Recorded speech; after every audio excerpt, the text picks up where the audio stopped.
ગળામાં સોનાની ઘંટડી, રણકતા રણકતા ગળાની રણકી નીચે ઘંટડીઓ અને ગાયોના ઝુંડના ઝુંડ વૃંદાવનથી ગોકુળ તરફ આવવા લાગ્યા. અરે આ તો એવી જ ગાયો છે જેવું વર્ણન ગુસાઈજીએ કર્યું હતું.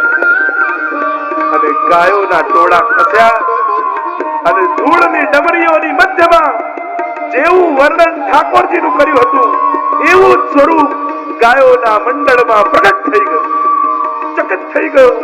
અરે આ તો સાક્ષાત પ્રભુ. અને જેવું વર્ણન ગુસાઈજીએ કર્યું એવા જ વસ્ત્ર અને એવા જ શૃંગાર ધરી અને ઠાકોરજી આજે પ્રગટ થઈ ગયા. વૈષ્ણવ ચકિત થઈને દર્શન કરે છે. બાજુમાંથી ગાયોના ઝુંડના ઝુંડ નીકળે. જેવા સખાઓનું વર્ણન કર્યું એવા જ સખાઓ દેખાયા અને સખાઓ આગળ ગયા. એટલામાં ઠાકોરજી નિકટ આવ્યા.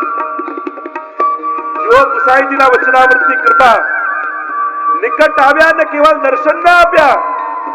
ઠાકોરજી એ સખાની એ વૈષ્ણવની પાસે આવ્યા અને બોલ્યા, તું ગુસાઈજીનો સેવક છો?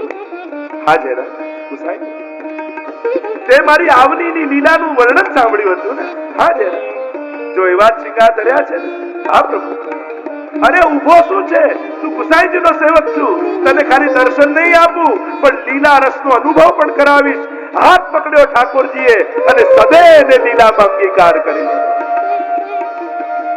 આ છે વચનામૃત દ્વારા કૃપા. શ્રી મહાપ્રભુજી અને ગુસાઈજીના મુખમાંથી નીકળેલા વચનામૃતો ઠાકોરજી પણ ક્યારે પણ નિષ્ફળ જવા દેતા. અને ચોથું કહ્યું અધરામૃત દ્વારા. પ્રભુ સ્વરૂપે ઠાકોરજી મુખારવિંદની કૃપા કરે ત્યારે અધરામૃતનું દાન કરતા હોય છે, જેનું વર્ણન ગોપી ગીતમાં ગોપીજનો કરે છે. સુરત વર્ધનમ શોકનાશનમ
સ્વરિત દ્વારા કૃપા કઈ રીતે થાય?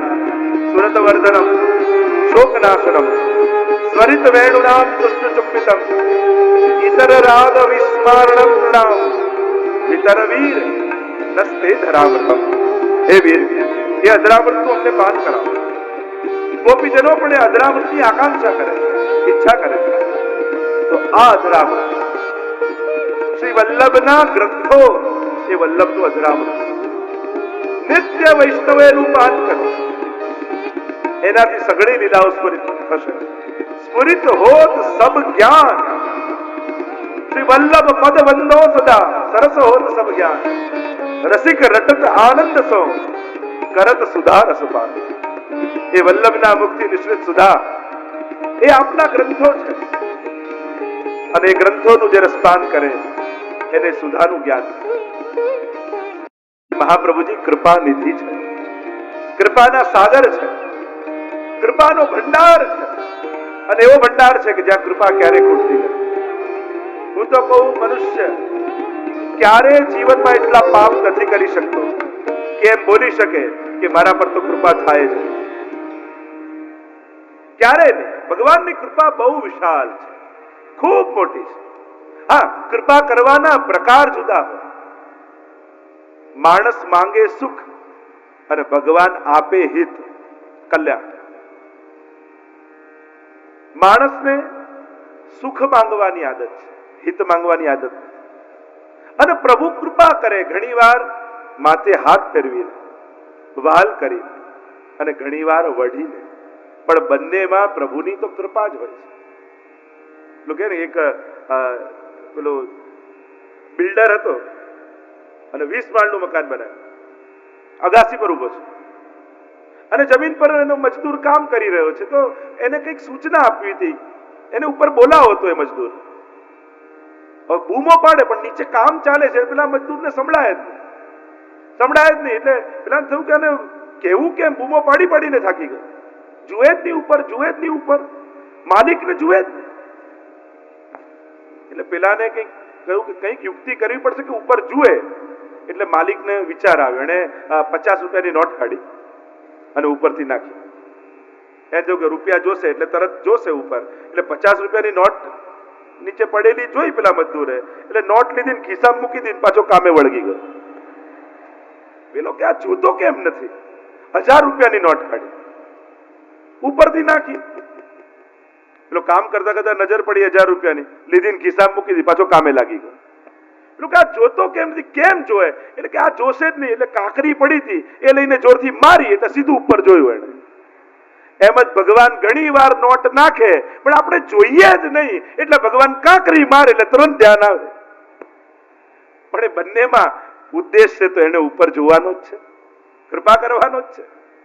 તો ઘણી રીતે ભગવાન કોશિશ કરે, આને ધંધામાં સારું કરી દઉં, આને બાળક આપી દઉં, આને ઘર આપી દઉં, આને આ કરી દઉં.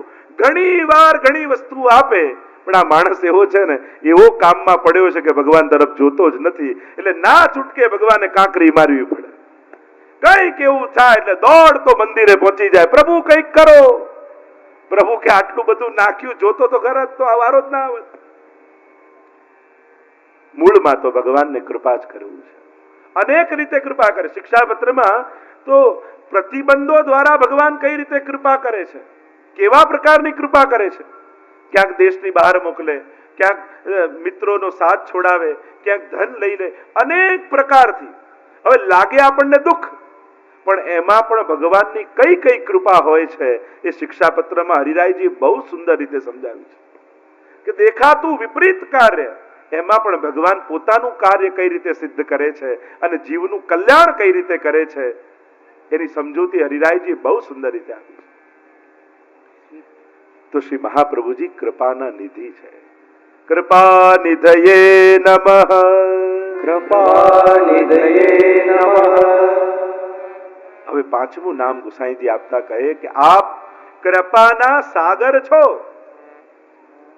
અને એટલા માટે જ તો નિત્ય લીલાનું સઘળું સુખ છોડી આ ભૂતલમાં અમારા માટે શ્રમ લેવા પધાર્યા છે. અને એ નામનું સ્મરણ કરતા ઉચ્ચારણ કર્યું, દૈવોદ્ધાર પ્રયતાત્મને નમઃ, દૈવોદ્ધાર પ્રયત્નાત્મને નમઃ, દૈવોદ્ધાર પ્રયતાત્મને નમઃ, દૈવોદ્ધાર પ્રયત્નાત્મને નમઃ, દૈવોદ્ધાર પ્રયતાત્મને નમઃ, દૈવોદ્ધાર પ્રયત્નાત્મને નમઃ. દૈવી જીવોના ઉદ્ધાર માટે સતત પ્રયત્નશીલ અંતઃકરણ વાળા શ્રી મહાપ્રભુજી છે. સતત પ્રયત્નશીલ આત્મવાળા. વિચાર તો કરો, શ્રી વલ્લભ ભૂતલ પર પધાર્યા અને કોઈ બહુ મોટી આયુ નહીં, એ 11 વર્ષની આયુ મહાપ્રભુજી પૃથ્વી પ્રદક્ષિણા કરી રહ્યા છે. આટલી નાની વયે કેવી વિદ્વત્તા, સર્વોને શાસ્ત્રોમાં પરાસ્ત કરી જગતગુરુ પદ પામ્યા. 3 વાર ભારત વર્ષની ખુલ્લા ચરણારવિંદની પરિક્રમા કરી. કોના માટે? મહાપ્રભુજીને શેની જરૂર હતી? એ પણ અડેલમાં બિરાજીને ભગવત સેવા કરી શકત, પણ મહાપ્રભુજીએ જીવ મારી પાસે આવે એની પ્રતીક્ષા કરી નથી. આ તો પુષ્ટિ માર્ગ છે, જીવને ભાન નથી, પણ હું જીવ પાસે જઈ એનો ઉદ્ધાર કરીશ. આ પુષ્ટિ માર્ગ છે. અહીંયા ગુરુ જીવની પ્રતીક્ષા કરીને બેઠો નથી રહેતો, પણ ગુરુ પરિશ્રમ કરી જીવ સુધી પહોંચી એનો ઉદ્ધાર કરે છે. આ પુષ્ટિ માર્ગની શ્રેષ્ઠતા છે. એ તો મહાપ્રભુજી પણ અડેલમાં બિરાજી શકત, ભગવત સેવા શ્રીનાથજી પાસે બિરાજીને આનંદ કરી શકત, પણ મહાપ્રભુજી બિરાજ્યા નથી, ગુસાઈજી બિરાજ્યા નથી, સાથે લાલજી બિરાજ્યા નથી. આજ સુધીના સમસ્ત વલ્લભકુલ સતત પરિભ્રમણ કરતા રહે છે. અને એનું ઉદ્દેશ્ય શું છે, એનું લક્ષ્ય શું છે? એક જ લક્ષ્ય છે, દૈવી જીવોનો ઉદ્ધાર કરવો. જ્યાં જ્યાં દૈવી જીવો હોય, ઘણી વાર એમ લાગે કે આ ગામમાં કોઈ નથી, પણ એ ગામમાં પણ કોઈ એક વૈષ્ણવ એવો મળી જાય ત્યારે એમ લાગે કે ખરેખર આ ગામમાં આવવાનું પ્રયોજન આ જ જીવના ઉદ્ધારનું કદાચ હશે. કોઈ એવો ભગવતી મળી જાય, કોઈ એવો જીવ મળી જાય. અને અહીંયા એ પ્રતીક્ષા કરાતી નથી. મર્યાદા માર્ગમાં તો ગુણો આપવામાં આવે કે પહેલા આવા ગુણો ધારણ કરો, પછી ભગવાન કૃપા કરશે.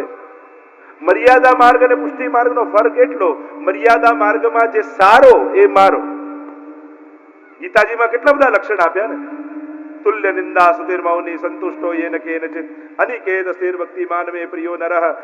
કેટલા લક્ષણો પ્રભુ આપ્યા. આવો ભક્ત મને પ્રિય, આવો ભક્ત મને પ્રિય. ગુણો ગણાવ્યા અને કહ્યું કે આવા ગુણ હોય એ મને પ્રિય છે. તો જે સારો એ મારો, પણ પુષ્ટિ માર્ગમાં તો જે મારો થયો એ સારો થયો, જે મારો એ સારો. અહીંયા શરત નથી રખાતી, જા પેલા સુધરીને આવો પછી શરણે લઈશું.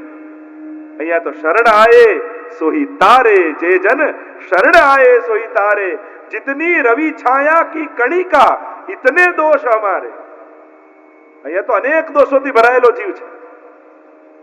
રવિના જેટલા, સૂરજના જેટલા કિરણો હોય એટલા દોષો અમારી અંદર છે. પર શરણે આવ્યા એટલે ગુસાઈજી તારશે, મહાપ્રભુજી તારશે. તમે વાર્તા સાહિત્યમાં જુઓ કેવા કેવા પ્રકારના જીવો છે. લોભી જીવોની વાત છે, ક્રોધી જીવોની વાત છે, કામી જીવોની વાત છે, દ્વેષી જીવોની વાત છે, કેવા કેવા જીવોની વાત છે. 252 માં તો જુઓ ચોરની પણ વાત છે. ગુસાઈજીનો સેવક થયો ને, એક ચોર હતો. ગુસાઈજી પાસે બ્રહ્મ સંબંધ લીધું, શરણે આવ્યો. ગુસાઈજીએ કહ્યું કે ચોરી છોડી દે. બે હાથ જોડીને કહ્યું, મહારાજ આ બધું નહીં થાય, મહારાજ ચોરી નહીં છૂટે, ચોખ્ખું આપને કહી દઉં છું. ગુસાઈજી કે તું બ્રહ્મ સંબંધી વૈષ્ણવ તો ચોરી કરે સારું નહીં. જેરાજ એવી આદત પડેલી છે ચોરી કરવાની કે છૂટે એમ નથી. ગુસાઈજી કહ્યું ઠીક છે, ચલ ચોરી નહીં છૂટે ને, ચલ એક વચન આપ, આજ પછી તું ક્યારે ખોટું નહીં બોલે, હંમેશા સાચું બોલીશ. આ થશે? હા, આ થશે. જો આપણા ગુરુદેવ કેવી કૃપા કરે છે. અને પેલા ચોરને થયું કે આ વૈષ્ણવ થયો, હવે ઘડી ઘડી બધે ચોરી કરું ઠીક નહીં, એકવાર રાજાને ત્યાં ચોરી કરી લઉં એટલે કાયમની શાંતિ. નક્કી કર્યું રાજાને ત્યાં ચોરી કરવી. નીકળ્યો અને સીધો મહેલમાં ગયો. સિપાહીઓ રોક્યા, કોણ છો, ક્યાં જાઓ છો? અરે ચોર છું, રાજાને ત્યાં ચોરી કરવા આવ્યો છું. પેલા બંને હસવા લાગ્યા, અરે ક્યાં સવાર સવાર મજાક કરો છો, જાઓ અંદર જવું જ જાઓ, પણ ખોટા મજાક કેમ કરો છો? પેલા અંદર જવા દીધો, એ તું મજાક કરે છે. એટલે બસ સામે એક માણસ મળ્યો, કોણ છો, ક્યાં જાઓ છો? અરે હું ચોર છું, રાજાને ત્યાં ચોરી કરવા આવ્યો છું. લોકો ક્યાં મજાક કરો છો, જાઓ અંદર. જેને મળે ને સાચું કે કોઈ માને નહીં, બધાને એમ થાય કે મજાક કરે છે. છેક રાજાના ભંડાર તોશાખાનામાં પહોંચી ગયો, બધું ધન પોટલામાં બાંધ્યું, છેલ્લે બહાર નીકળતો હતો. સિપાહી પૂછે, શું લઈને જાય છે? અરે રાજાને ત્યાં ચોરી કરવા ગયો, મેં કહ્યું તું ને તમને, બધું ચોરી કરીને ધન ભરેલું છે ને એ લઈને બહાર જાઉં છું. એ લોકો ક્યાં મજાક કરે છે, જા બહાર નીકળ. છેક ઘરે આવી ગયો અને ઘરે આવીને એને વિચાર થયો કે જો ગુસાઈજીના વચન પર ભરોસો રાખ્યો, સાચું બોલ્યો તો રાજાનું બધું ધન મળ્યું. જો ચોરી છોડી દઈશ તો રાજાઓના એ રાજા જે પ્રભુ છે એનું કૃપાનું સગળું ધન મને મળી જશે અને એ દિવસથી એને ચોરી કરવાનું છોડી દેશે.